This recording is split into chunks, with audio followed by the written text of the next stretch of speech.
మునగాకుతో ఇలా పొడి చేసుకున్నారంటే నెల రోజుల పాటు నిల్వ ఉంటుంది. ముందుగా మునగాకుని శుభ్రంగా కడుక్కొని తడి లేకుండా నీడలో ఆరబెట్టుకోవాలి. ఇలా ఆరబెట్టుకున్న తర్వాత కడాయి పెట్టుకొని అందులో కొంచెమే ఆయిల్ వేసుకొని ఇలా ఫ్రై చేసుకోవాలి. ఇలా ఫ్రై చేసుకున్న తర్వాత కొంచెం కరివేపాకు కూడా ఫ్రై చేసుకోవాలి. ఆయిల్ వేయనవసరం లేదు. ఇలా ఫ్రై చేసుకోగానే ఇలా కరివేపాకు పట్టుకోగానే ఇలా పొడి పొడిగా అయ్యేంత వరకు కరివేపాకుని మంచిగా ఫ్రై చేసుకోవాలి. ఇలా ఫ్రై చేసుకున్న తర్వాత అదే ప్యాన్లో కొన్ని పల్లీలు, అలాగే పల్లీలు కూడా వేయించుకున్న తర్వాత కొంచెం flax seeds, 1 table spoon flax seeds వేసుకోవాలి.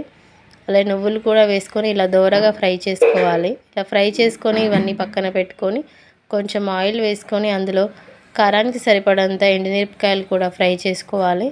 అదే ఆయిల్లో కొంచెం చింతపండు కూడా ఫ్రై చేసుకోవాలి. చింతపండు ఇలా నూనెలో ఫ్రై చేసిన తర్వాత కొంచెంసేపు ఆడిన తర్వాత కొంచెం గట్టి పడుతుంది. గ్రైండ్ చేసుకున్నప్పుడు మెత్త ఏం పడదు. ఇలా అన్నీ తీసుకొని ముందుగా కొంచెం సాల్ట్ వేసుకొని పౌడర్ లాగా చేసుకోవాలి. ఇలా పౌడర్ చేసుకున్న తర్వాత ఆ పౌడర్ని పక్కన పెట్టుకొని మునగాకు అలాగే కరివేపాకు కూడా ఇలా కొంచెం బరకగా గ్రైండ్ చేసుకోవాలి. మరీ మెత్తగా గ్రైండ్ చేసుకుంటే టేస్ట్ అస్సలు బాగోదు. ఇలా బరకగా గ్రైండ్ చేసుకున్న తర్వాత ముందుగా పౌడర్ చేసుకున్న కారం పొడిని కూడా అందులో మిక్స్ చేసుకొని ఒక్కసారి ఇలా గ్రైండ్ చేసుకుంటే ఎంతో టేస్టీగా ఉండే మునగాకు కారం పొడి రెడీ.